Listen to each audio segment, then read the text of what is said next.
إن الحمد لله نحمده ونستعينه ونستغفره ونعوذ بالله من شرور أنفسنا ومن سيئات أعمالنا من يهده الله فلا مضل له ومن يضلل فلا هادي له وأشهد أن لا إله إلا الله وحده لا شريك له وأشهد أن محمدا عبده ورسوله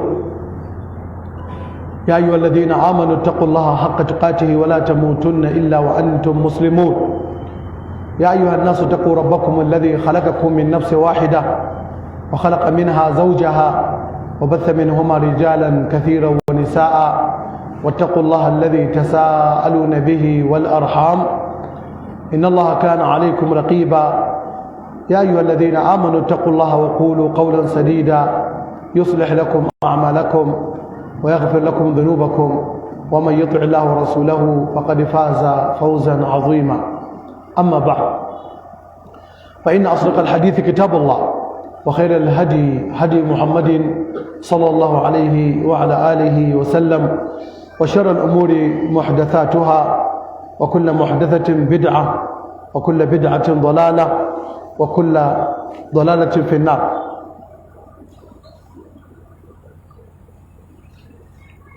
السلام عليكم ورحمة الله وبركاته. يومنا رانا الصبر biyu ga watan sha'ban na wannan shekara ta 1443.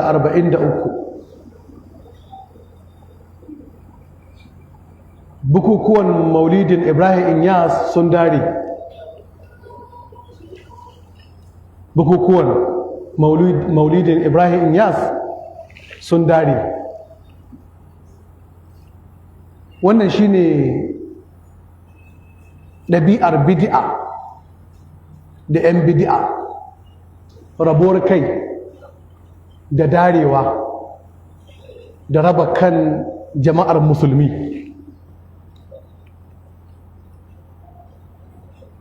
Za ku iya sanin wannan a fili a bayyane tun lokacin shigowar Ibrahim Inyas a Najeriya. Kan musulmi ya rabe, musulmi suka dare, gaba da ƙiyayya da guje ma juna ta faru. Duk wanda ya bibiyi tarihin shigowar Ibrahim Inyas a Najeriya zai tabbatar da haka. Abu na biyu, ita kanta ɗariƙar ta Tijjaniya ta zo ta raba kan al'ummar musulmi, domin ta zo da abubuwa baƙi, ta zo da sabon addini wanda ya ƙunshi sabon zikiri, sabuwar hailala, sabon salati, sannan ga jauhara, ga wazifa da ake karanta wa'annan abubuwa ɗin a cikinta. An yi musulunci babu ɗarikar Tijjaniya, domin ko shehu Tijjani ba a haife shi ba sai ba hijirar manzo Allah ta kai shekara 1150. Kaga musulunci ya yi shekaru aru-aru babu ɗariƙar Tijjaniya a cikin shi, shekara sama da 1150 musulmi suna musulunci babu ɗariƙar Tijjaniya. Da shehu Tijjanin ma ba a haife shi ba sai bayan wannan tarihi na hijira. Ya tasa, ya rayu, ya nemi ilimi kamar da suke faɗa, sannan ya shiga ɗariƙu na sufanci daban-daban sannan daga baya ya yi da'awar ya ga manzan Allah sallallahu alaihi wasallam a falke ba a cikin mafalki ba, ya ba shi ɗariƙa, ya ce kuma duk ya watsar da abin da yake yi ya rike wai abin da manzan Allah ya ba shi. To kaga kenan musulunci da musulmi suna kan layi ɗaya. Zuwan Shehu Tijjani ya raba kan musulmi a nan Afirka. Ba ɗauko tarihin rabuwar musulmi a mataki na farko ba, domin matakin farko dukkanin firaku su ne suka zo suka raba kan musulmi. Annabi sallallahu alaihi wasallam ya zo ya haɗa kan musulmi kamar yadda Allah maɗaukakin sarki ya faɗi, ya ce wa atasimu bi hablillahi jami'an wala tafarraqu wadhkuru ni'matallahi alaikum idh kuntum a'da'an fa'alafa baina qulubikum wa kuntum ala shafa hufratin minan nar fa'anqadhakum minha. To musulmi kansu haɗe yake tun radda Allah ya aiko manzon Allah sallallahu alaihi wasallam. Tun a Makka musulmi suna kan layi ɗaya har aka yi hijira zuwa Madina, musulmi suna kan layi ɗaya. Aka samu mutanen Madina, Al-Ausu da Khazraj sun karɓi musuluncin nan, wanda karɓar musuluncinsu ya zama sanadiyar yin hijirar manzan Allah sallallahu alaihi wasallam zuwa birnin Madina. To innan ƙabilu biyu, Ausu da Khazraj, su ne ƙabilun Madina, su ne 'yan Madina, su ne mazaunan Madina na asali, su ne kuma suka yi bai'a ta farko da ta biyu. Har ƙarshe manzo Allah ya aminta da umarnin Allah cewa ya hijira ya je wajensu. Su ne kuma Allah ke goranta ma cewa can da kansu na rabe, yanzu Allah ya zo ya haɗa kansu. Da haka haɗuwar kan musulmi ni'ima ce babba, kuma aiki ne wanda ba mai iya yin shi sai Allah, kuma Allah shi kaɗai haka. Dan Allah ya ce manzon Allah sallallahu alaihi wasallam, law anfaqta ma fil ardi jami'an ma allafta baina qulubihim walakin Allah allafa baina qulubihim. Allah ya gwadi aikin na nashi ne, shi ya haɗa kan musulmi. Sannan manzon Allah sallallahu alaihi wasallam ya siffanta wannan haɗuwa ta kan musulmi da cewar Allah, wa anna hadha sirati mustaqiman fattabi'uhu wa la tattabi'u subula fatafarraqa bikum an sabili dhalikum wasaqakum bihi la'allakum tattaqun. Lokacin da wannan aya ta sauka, manzo Allah sallallahu alaihi wasallam ya ja dogon layi a gaban shi, sannan ya zo hannun dama ya yi ƙananan layuka haka, hagu ga wannan layi ya yi wasu ƙananan layuka, sannan ya ishara ga dogon layin ya karanta wannan aya, wa anna hadha sirati mustaqiman fattabi'u. Karatu a karance da aikace. Annabi nuna wannan dogon layi miƙaƙƙe ya karanta wannan aya, wa anna hadha sirati mustaqiman fattabi'uhu wa la tattabi'us subula fatafarraqa bikum an sabili. Wato bayan haɗuwar kai ya samu da baiwar Allah da ni'imarsa ga musulmi, Allah ya haɗa kansu. To sai kuma manzon Allah sallallahu alaihi wasallam ya musu kashedi, duk abin da zai raba kai kar su yarda da shi, kar su aminta da shi. Daga saukar wannan aya sai manzon Allah ya ja dogon layi, sai karanta aya ya ce wa anna hada sirati mustaqima, sai nuna wannan dogon layi, wannan shine tafarki na madaidaici, fattabi'uhu ku bi shi. ƙananan layukan na dama da hagu sai nuna su yace wala tattabi'us subula, kada ku bi ƙananan hanyoyi, fatafarraqa bikum an sabili, sai su raba ku daga dogon layin nan, su raba ku daga hanyata.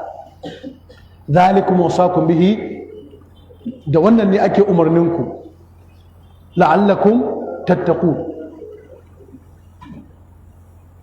domin ku samu takawa.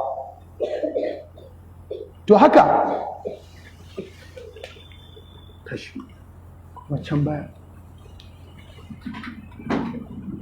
manzo Allah sallallahu alaihi wasallam ya nuna mana yadda Allah ke so mu haɗa kanmu. A cikin hadithin Muslim manzo Allah ya ce mana inna Allah yarda lakum thalathan wa yakrahu lakum thalatha, yarda an ta'buduhu wa la tushriku bihi shay'an wa an ta'tasimu bihablillahi jami'an wa la tafarraqu wa an tanasahu man wallahu Allahu amrakum. Manzo Allah ya ce Allah na son ku yi abubuwa uku, yana kuma kin ku yi abubuwa guda uku. Yana son ku bauta masa shi kadai, kar ku yi shirka da shi. Yana son ku yi riko da igiyar Allah gaba ɗayanku, kada ku rarrabu. Yana kuma son ku yi nasiha ga shugabanninku, wa'anda Allah ya ba shugabancinku.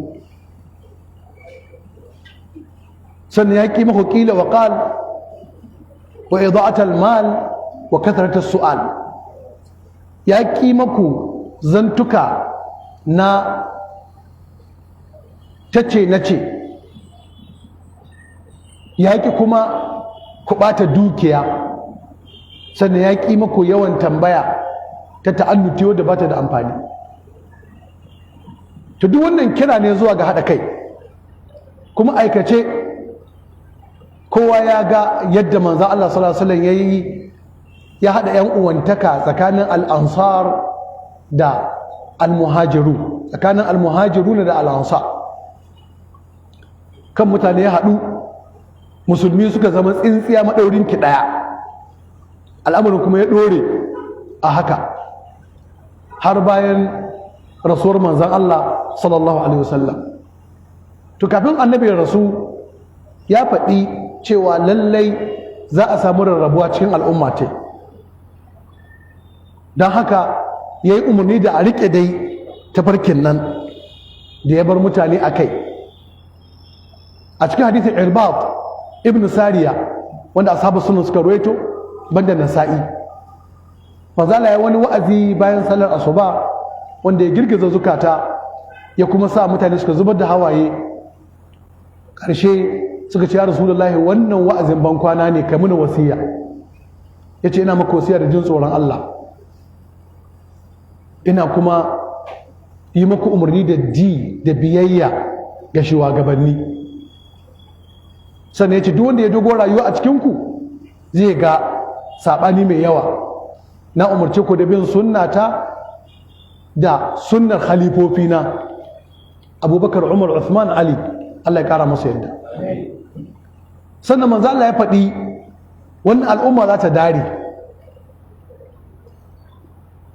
har gida 72, alhali al'umma ce ɗaya. To daga cikinta za a samu wanda za su ware, a samu 72, ita al'ummar ita ce ta 73. Sai manzo Allah ya hukunci ga 72, yace duk yan wuta ne, yace sai ɗaya. Aka ce su wane ne?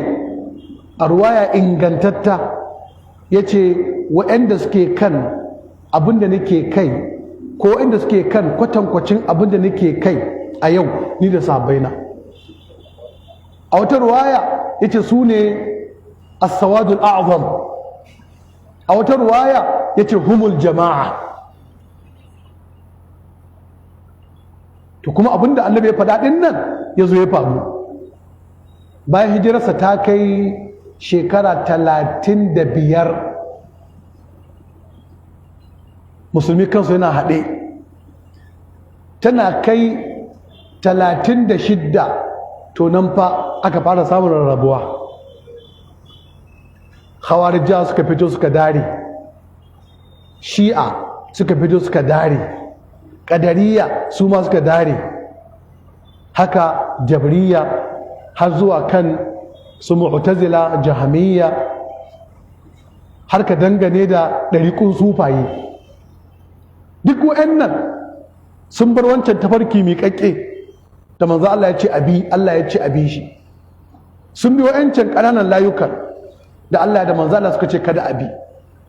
Ta kada ko tarihin al'ummar musulmi da faɗinsa za ka ga wannan shine mataki na farko ko matsala ta farko da ta haihu ta samu a cikin musulmi, kansu ya dare suka rabu. Amma su mabiyan manzon Allah sallallahu alaihi wasallam suna nan akan wannan layi, suna nan akan al'amrul awwal. Dama annabi ya ce duk lokacin da matsala ta samu mu dage akan al'amrul awwal, al'amarin na farko da ya zo da shi, wanda ya rayu da shi, ya rayu a cikin shi da sahabbai, ya ce mu tsaya a kan shi, wanda shi ne ma'anar alaikum bi sunnati wa sunnati al-khulafa'ir rashidin. To tafiya ta yi tafiya, firako suka zo, ƙungiyoyin ɓata da kuma ɗariƙun sufayi, kuma Allah da baiwarsa da jin kansa, wannan magana ina so kowa ya fahimce ta. Duk ƙungiyoyin ɓata, duk ɗariƙun sufaye, babu 'yan Makka ba 'yan Madina. Allah ya tsare wurin saukar wahayi. Dama wa'annan wurare guda biyu su ne wuraren saukar alƙur'ani. Daka alƙur'ani daga sura makkiya sai sura madaniya. To duk bidiyoyin nan kaf da manzan Allah ya ambata, duk ƙungiyoyin nan kaf da manzan Allah ya ambata shi za su bayyana, ba wadda ta bayyana a Makka ko Madina. Wannan baiwa ce ta Allah don ya tsare mu musulmi masaukar alƙur'ani, ya kare masaukar wahayi. Sai da ka ji bidiya iraki ko basariya ko kufiya, ko ka ji bidi'a shamiya, amma dai bidi'a makkiya madaniya babu. Kisa har yau Allah ya tsare ƙasar Saudi Arabia, babu ɗariku a cikinta. 'Yan ɗarikun da ke cikinta ba su da abin faɗi, ba su iya yaɗa ɗarikun a fili a bayyane. Kisa 'yan ɗariku ƙasar ta tsone masu ido, suke zagin ƙasar, suke zagin shugabannin ƙasar, saboda Allah ya tsarke ƙasa ya kiyaye ta.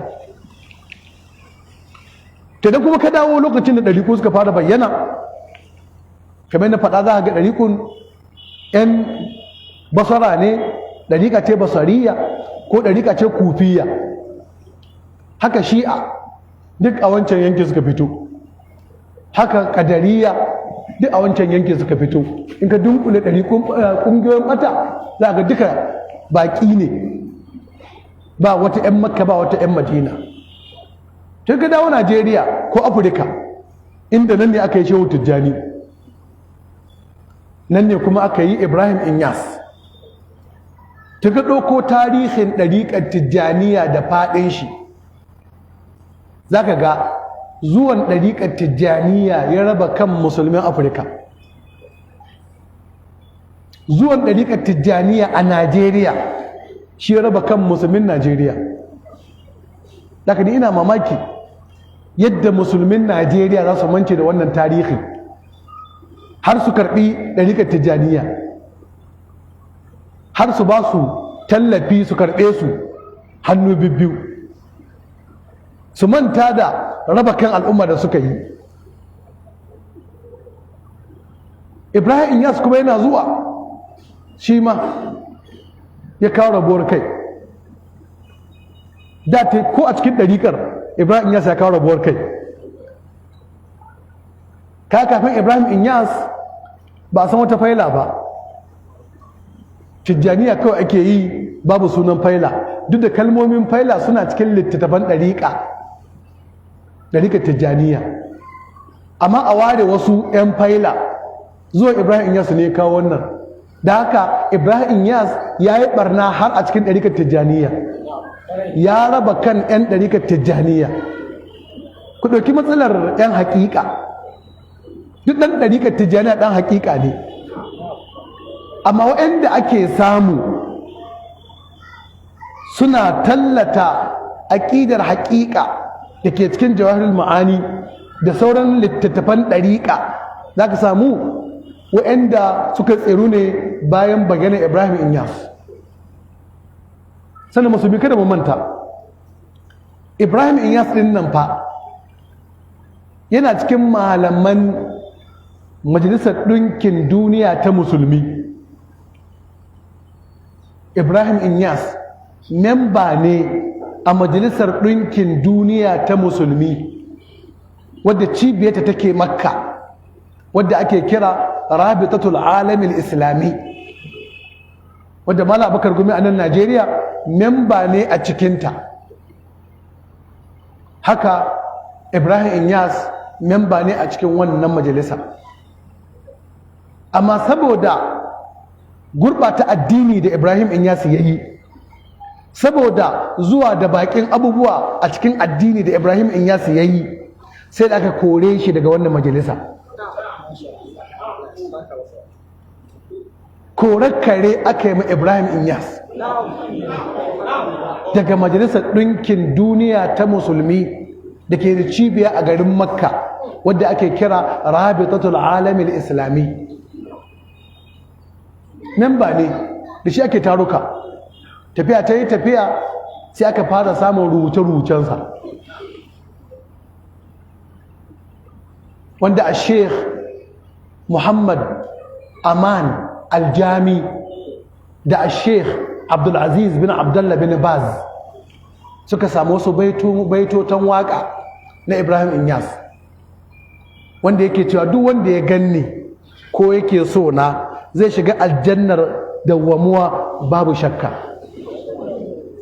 Suka ce babban magana, duk wanda ya ganka yake son ka zai shiga aljanna.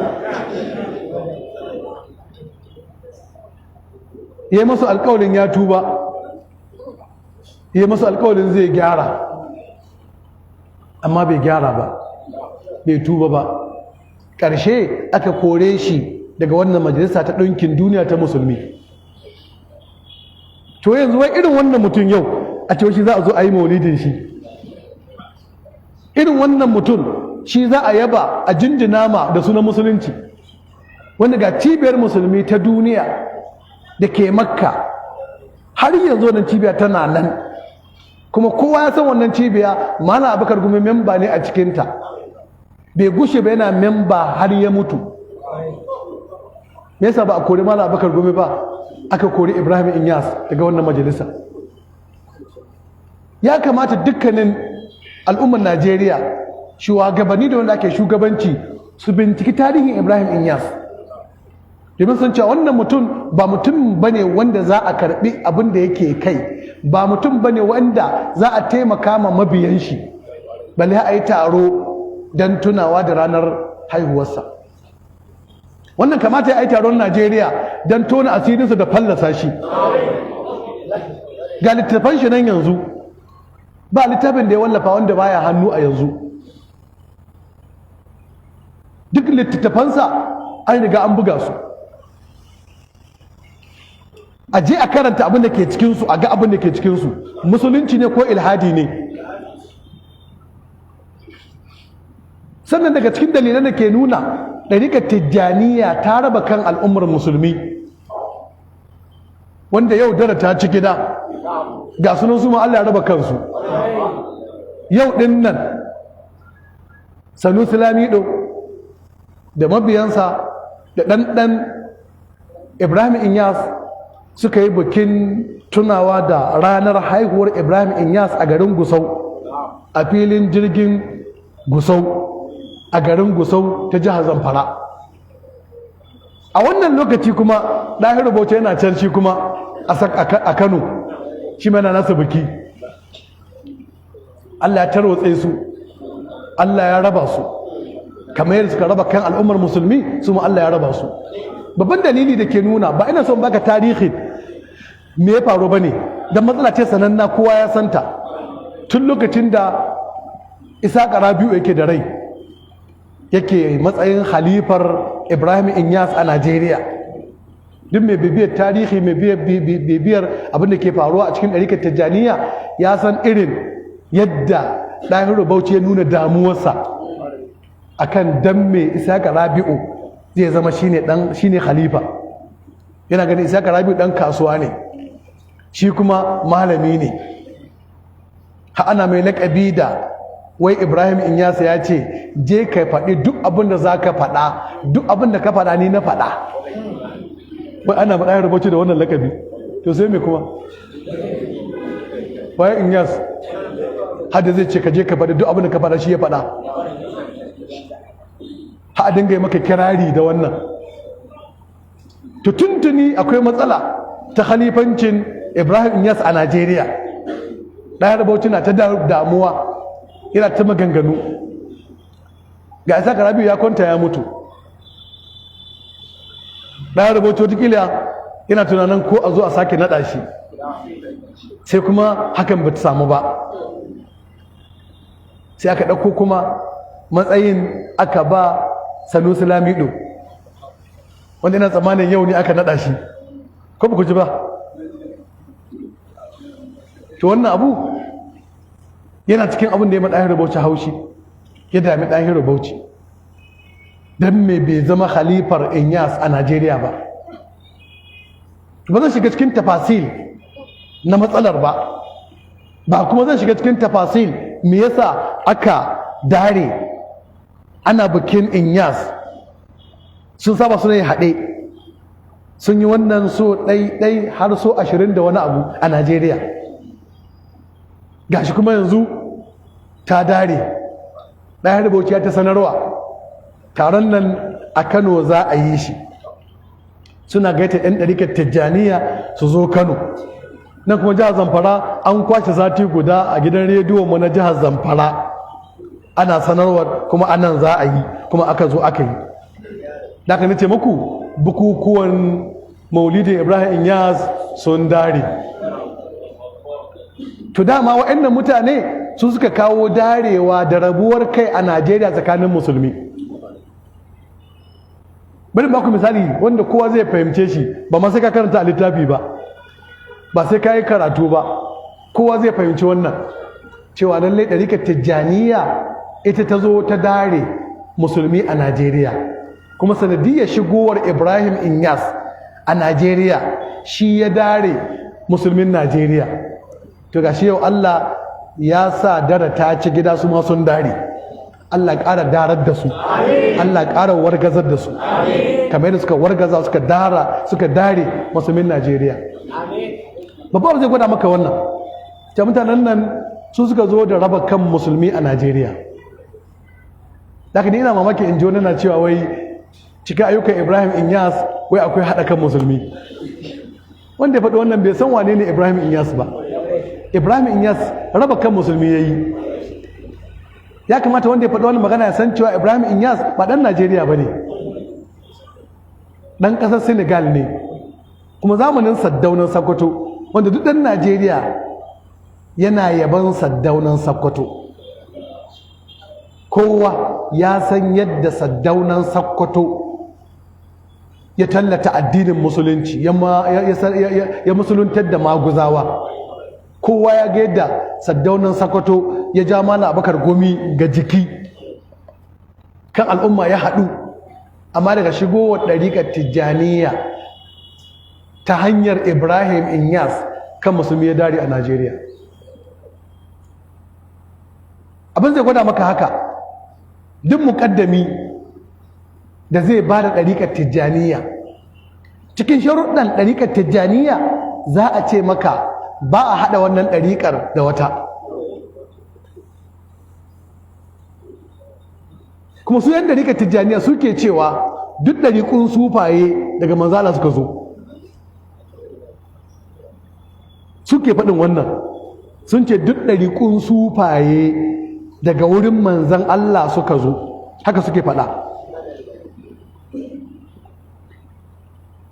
To in dai ɗariƙun sufaye daga wurin manzo Allah suka zo, dan mai ɗariƙar tijjaniya za ta shata sharaɗin shigarta da cewa ba a haɗa ta da wata ɗariƙa? Akwai wani raba kan musulmi da kai ga haka? Abu na biyu cikin sharuɗan shiga ɗariƙar tijjaniya shine ba a ziyarar wani waliyi. Waliyi ba suka ce? Waliyi, me ma'anar waliyi? To ya za a ce masoyin Allah wanda Allah ke son shi, yake son Allah, yake bautar Allah, a ce kuma ba za a kai mai ziyara ba? Nassi nawa muke da shi mai magana kan falalar ziyara? Hadithai nawa manzon Allah sallallahu alaihi wasallam ya faɗa akan falalar ziyara? Amma a ɗariƙar tijjaniya in za ka shiga ɗariƙar cikin sharuɗan ta ce maka banda ziyara kowane waliyi. Wai waliyai suna da kishi ya hana yin abin da annabi ya yi umarni da shi? Kishi ya hana samun falalar ziyara? To ɗauki waɗannan sharuɗa guda biyu kacal cikin sharuɗan shiga ɗariƙar tijjaniya, domin ka gano mutanen nan su ne suka haifar da rabuwar kan musulmi. Kesa ɗariƙar ƙadiriya ta riga ɗariƙar tijjaniya shigowa Najeriya, ta girme ta. Da ɗariƙar tijjaniya ta shigo sai aka koma ba a ga maciji tsakanin ɗan tijjaniya da ɗan ƙadiriya. Sai lokacin da ma'izala ta bayyana, kafin ma'izala sai lokacin da Malam Abubakar Gumi ya bayyana, ya fara faɗa da ɗariƙun sufaye, sannan suka fara neman su ɗinke, suka fara neman su haɗe, amma duk da haka ta ciki na ciki. Ɗan tijjaniya ba zai je zawiyar 'yan ƙadiriya ba, 'yan ƙadiriya ba za su je zawiyar 'yan tijjaniya ba. Kisa ba ku manta ba, shekaru kamar 10 wani abu da suka wuce, Abdul Jabbar ya zo nan Gusau, ya haɗu da wasu yara 'yan ɗariƙa, har ya bar Gusau bai je zawiya ba. Lakcocin da ya gabatar guda biyu, ɗai a cikin masallacin gari, ɗai kuma a masallacin Juma'a na Tudun Wada, amma bai je zawiya ba. To gaya mani wani irin raba kan musulmi ne ya kai ga haka? Kuma ga ɗahiru Bauchi nan kullum zai ba da ɗariƙa sai ya jaddada waɗannan sharuɗan, cewa ba a haɗa ɗariƙa su da wata ɗariƙa, sannan ba a ziyara wani shehi. Wani misali da zai ƙara fito muku da cewa mutanen nan su suka raba kan musulmi a Najeriya. Kowa ya sani mai martaba sarkin musulmi Abubakar na uku, Allah ya gafarta mashi ya ji kanshi, Allah nawwara kabarin shi, Allah ya yalwata kabarin shi. Shi ke da haƙƙin sanar da cewa an ga watan azumi ko watan sallah.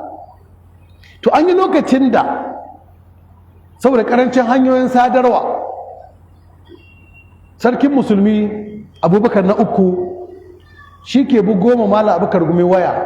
Malam Abubakar Gumi na Kaduna, rediyon tarayya na Najeriya yana Kaduna, sai Malam Abubakar Gumi ya bugo ma, sai sarkin musulmi Abubakar na uku ya bugo ma Malam Abubakar Gumi waya cewa an ga wata.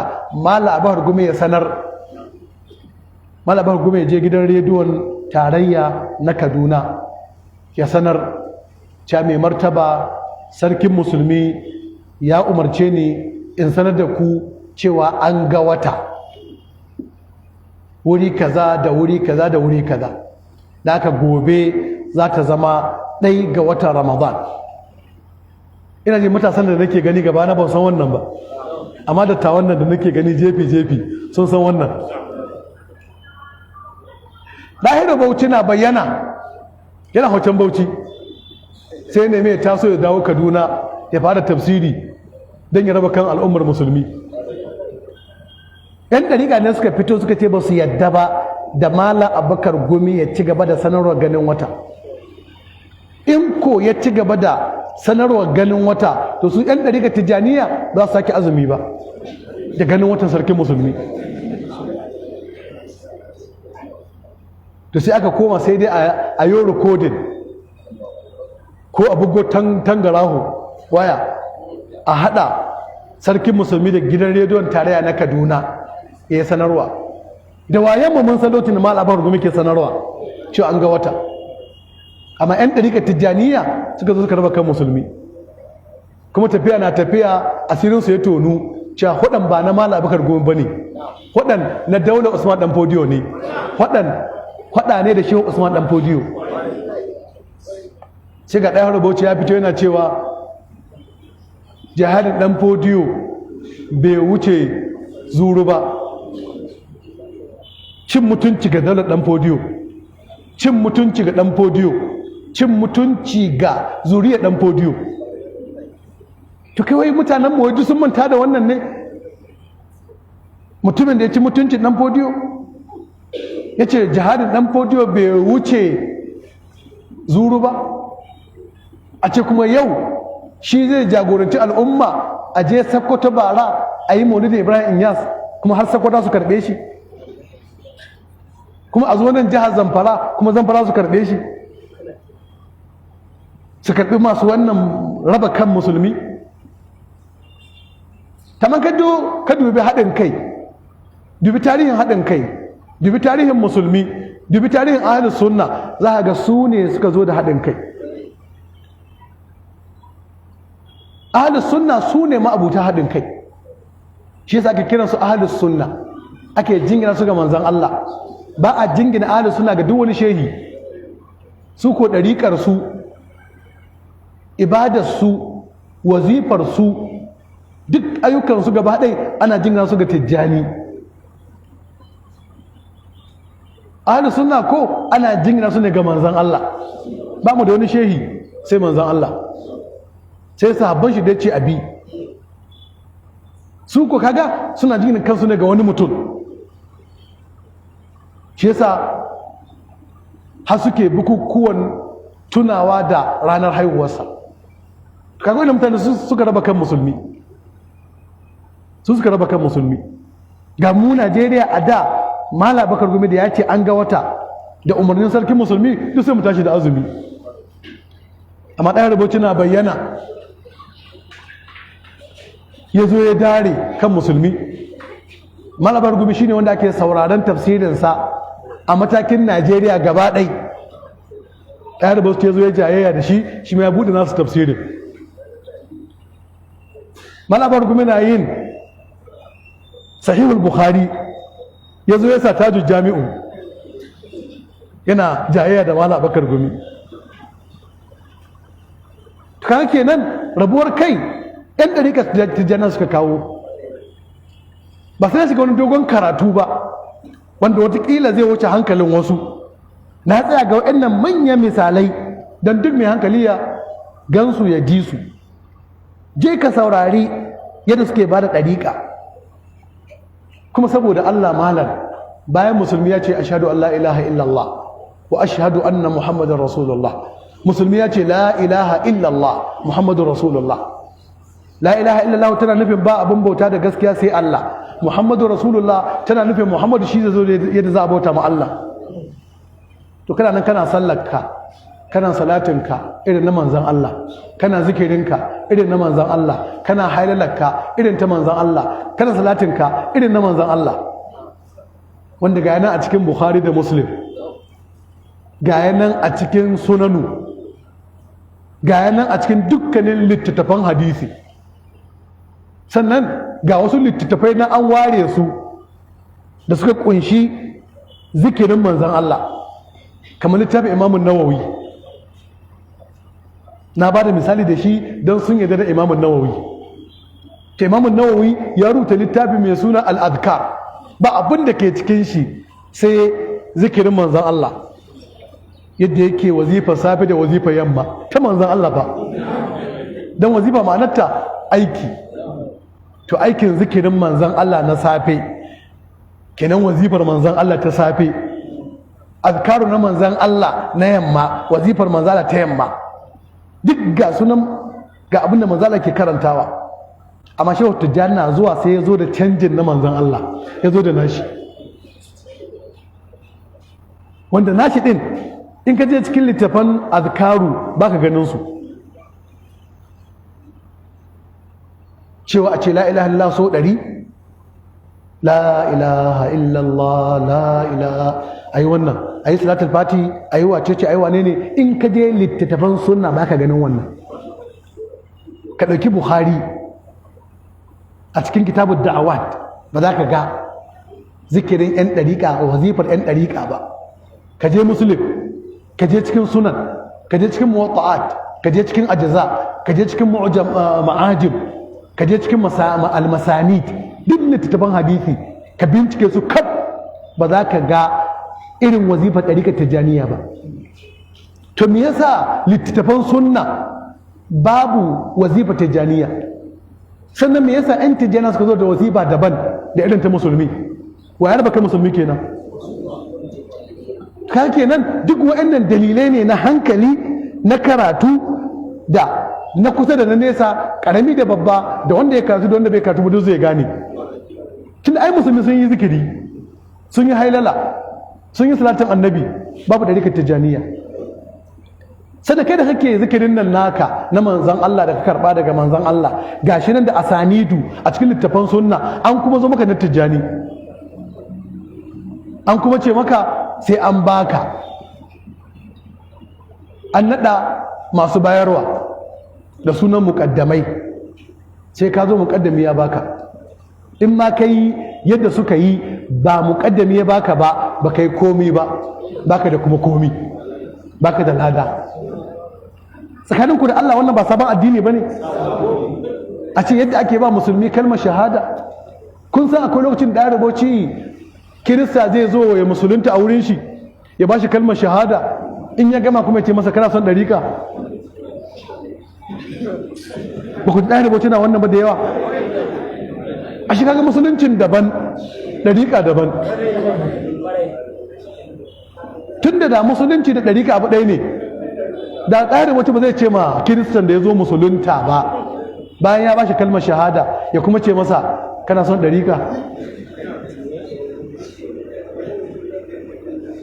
Tukunga da wannan za ku gano wa'annan mutane sun zo da bakon addini. Da haka darewar da suka yi dare ce ta ci gida. Shi sanar ce maku bukukuwan maulidin Inyas sun dare. To dama wa'annan mutane sun zo da darewa, sun dare sahun musulmi, sun raba kan musulmi, sun zo da wani abu wanda ba musulunci ba ne. Shi yasa malaman Saudiya, ku dubi wannan littafi,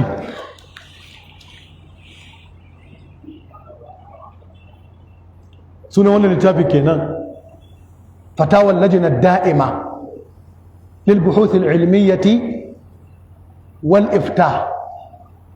Wannan shine juz'in littafin na biyu a shafin sa na 300, kuma wannan shine volume da ke magana kan aqida. A shafin sa na 339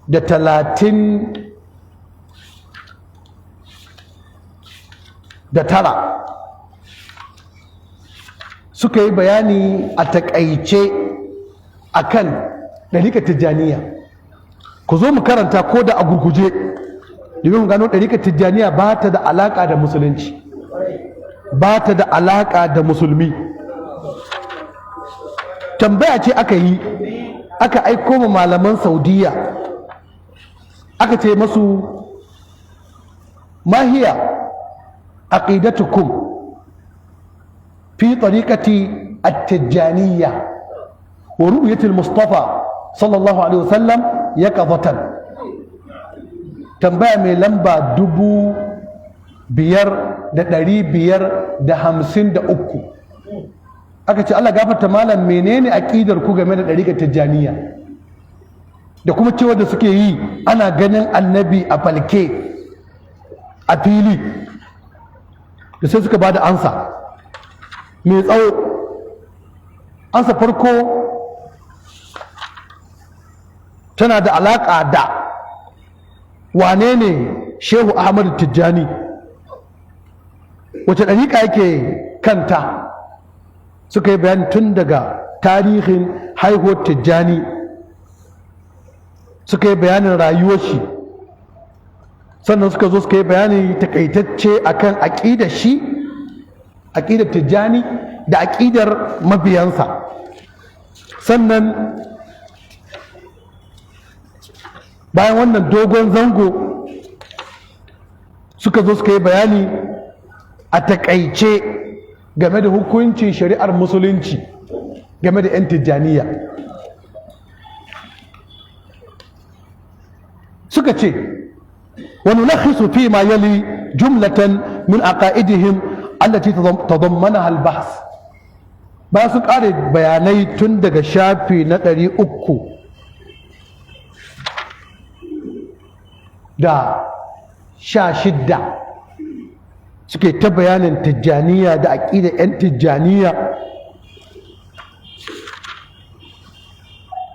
sai suka zo a ƙarshe suka ce bari mu ba ku takaitaccen bayanin abin da wannan doguwar magana ta ƙunsa game da Tijjani da aƙidarsa da aƙidar mabiyansa. Bari mu takaita muku su kamar haka. Suka ce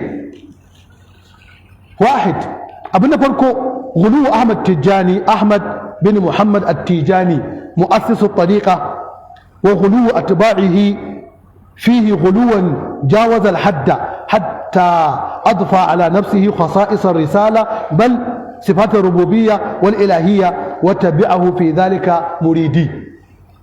زور بابا والشيخ أحمد التجاني إندا هيا كي كان شي مسأين منزنتي ينون شيما yana karbowa inda annabi ke karbowa, ya ma wuce annabi, tunda shi annabi sallallahu alaihi wasallam duk abin da zai karba yana karba ne ta hanyar mala'ika Jibrilu, sai jefi da ya karba daga Allah kai tsaye.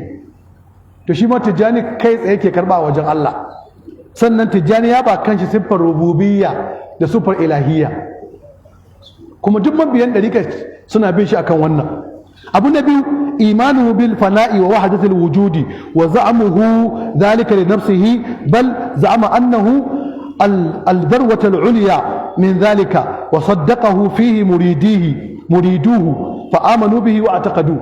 أبو النبي شو تجاني ينا إيمان دفنائي قاشنا أتكلم للتفنسو ينا كما إيماني دي شو كومي الله دي كما ما بينسى دي سنة دي حكا. أبو نأكو زعمه رؤية النبي صلى الله عليه وسلم يقظة وتلقين النبي صلى الله عليه وسلم إياه الطريقة التيجانية وتلقيه وردها والإذن له يقظة في تربية الخلق وتلقينهم هذا الورد واعتقاد مريدوه وأتبعه ذلك. أبو نأكو شو تجانيات يا جماعة زن الله أبالكي ya ba shi ɗariƙa, ya kuma umarce shi da ya ba da ɗariƙar ga mabiyan shi, kuma mabiyan shi sun yarda da haka. Arba'a, tasrihuhu bi anna al-madada yafidu min Allah ala an-nabi sallallahu alaihi wasallam awwalan thumma yafidu minhu ala al-anbiya thumma yafidu min al-anbiya alayhi thumma minhu yatafarraqu ala jami' al-khalqi min Adam ila an-nafkh fi as-sur wa yaz'umu annahu yafidu ahyanan min an-nabi sallallahu alaihi wasallam alayhi مباشرة ثم يفيض منه على سائر الخلق على سائر الخليقة ويؤمن مريدوه بذلك ويعتقدوه. أبو نهدو شو تجاني يا فتوك على ريا فتشيوا مددي ينازوا دقا الله أكان النبي سنن يبيو تكان النباوة سنن يبيو تكان النباوة سنن يبيو تكان شيشيو shehu ya raba wannan madadi ga mutane gaba ɗai. Wani lokaci ma madadin yakan zo masa kai tsaye daga manzan Allah sallallahu alaihi wasallam, shi kuma sai ya raba ma sauran halittun Allah. Wato duk wani taimako da ake nema zai biyo ta Allah, ya biyo daga Allah zuwa manzan Allah, sannan zuwa ga annabawa, sannan zuwa ga shehu, sannan shi daga shehu zuwa ga mutane gaba ɗai. Wani lokaci ma zai zo daga manzan Allah kai tsaye, sannan zuwa ga shehu kai tsaye, sai manzo Allah sai shehu ya raba mutane, kuma yan dariƙa suna yadda da haka. Khamsa, تهيجه على الله وعلى كل ولي لله وسوء أدبه معهم إذ يقول قدماي على رقبة كل ولي فلما قيل له إن عبد القادر الجيلاني قال فيما زعموا قدمي على رقبة كل ولي قال صدق ولكن في عصره وأما أنا فقدماي على رقبة كل ولي من آدم إلى النفخ في الصور فلما قيل له أليس الله قادرا على أن يوجد بعدك وليا فوق ذلك قال بلى ولكن لا يفعل كما أنه قادر على أن يوجد نبيا بعد محمد صلى الله عليه وسلم ولكنه لا يفعل ومريدوه يؤمنون بذلك ويدافعون عنه. أبو نبير شو تجاني رشن كنيا تاشي تاكي حق الله حق الله ينام رشن كنيا domin shehu tijjani ya ce ba ladabi ba biyayya ya ce ƙafafunsa dugadugansa suna kan wuyan duk wani waliyin Allah aka ce masa Allah gafarta malam ai an ce Abdulkadir Jelani shi ma ya taɓa faɗi irin wannan magana ya ce ya faɗa a zamaninsa ko abin da ya faɗi gaskiya ne amma ni ina so in gaya maku dugadugaina ƙafafuna suna kan duk waliyan Allah tun daga annabi Adam har zuwa busar ƙaho aka ce to Allah gafarta malam baka ganin Allah zai iya kawo wani wanda ya fika ya ce Allah mai iko ne akan wannan amma ba zai yi ba kamar yadda mai iko ne ya aiko wani annabi bayan annabin mu amma ba zai yi ba to haka ba zai zo da wanda ya fi ni ba to ga mace rashin kunya ta kai ga wannan kuma yan dariƙa sun yarda da wannan magana sitta da'awahu kadiban annahu ya'lamu al-ghaib wa ma tukhfi as-sudur wa annahu yusrifu al-quluba wa tasdiqu muriduhu dhalika وعده من محامده وكراماته abuna shidda shehu tijjani ya ce ya san gaibu sanin gaibu kuma sai Allah amma shi ya ce ya san gaibu ba sanin gaibu ba kawai ya san abin da ke cikin kirazan mutane kuma yana iya jujjuya zukata wani duka aikin Allah ne kuma yan dariƙa sun yarda da wannan sab'a ilhaduhu fi ayatin lahi wa tasrifuha an mawadi'iha بما يزعم تفسيرا إشاريا كما سبق في الأعداد من تفسيره قوله تعالى مرج البحرين يلتقيان بينهما برزخ لا يبغيان ويعتقد مريدوه أن ذلك من الفيض الإلهي أبو نبكوي شو تجاني هنا إلحاد يتكين آيون قرآني هنا فسر آيون قرآني با كم منفر الله با كان فسر منزان الله با كما يندى ديكا سنة دا وانا sun ce ma wannan wata faila ce ta ubangiji ga shehu abu na takwas tafdiluhu as-salata ala nabi sallallahu alaihi wasallam ala tilawati al-quran بالنسبه لمن يزعم انهم اهل المرتبه الرابعه وهي المرتبه الدنيا في نظري abu na takwas shehu tijjani yana fifita salati da yake cewa salatin annabi ne akan karatun alqur'ani تسعة أبو ترى زعمه هو وأتباعه أن مناديا ينادي يوم القيامة والناس في الموقف بأعلى صوته يا أهل الموقف هذا إمامكم الذي كان منه مددكم في الدنيا أبو ترى شو تجاني يا ريتشيوا كما مبيانسا أنت تجانية دخسن يدى شو قبك يا ما زا أي كلا ربما مريا أدور تجاني gaban mutane gaban halittu ana cewa jama'a wannan shine limaminku wannan shine shugabanku wannan shine taimakon Allah yake zo muku ta hanya tai ashara abu na goma za'amu anna kullu man kana tijaniyan yadkhulul jannata bighairi hisabin wala azabin mahama fa'ala min adh-dhunubi abu na goma shehu tijani ya raya cewa duk dan tijaniya zai shiga aljanna babu hisabi babu azaba kuma duk zunubin dan tijjaniya yayi haka zai shiga aljanna ba hisabi babu azaba kuma anan zawiya an faɗi wannan Dr. Atiku ya faɗi duk wanda ya ga babansu dan aljanna ne ba kuma yadda ka ake nema ba haka yace kwarai 11 za'amuhu anna man kana ala tariqatihi وتركها إلى غيرها من الطرق الصوفية تسوء حاله ويخشى عليه سوء العاقبة والموت على الكفر. abu na 11 Shehu Tijjani ya raya cewa duk wanda ya shiga ɗariƙar Tijjaniya daga baya ya fita to halin shi zai yi muni. In ka fita ɗariƙar Tijjaniya to za ka lalace.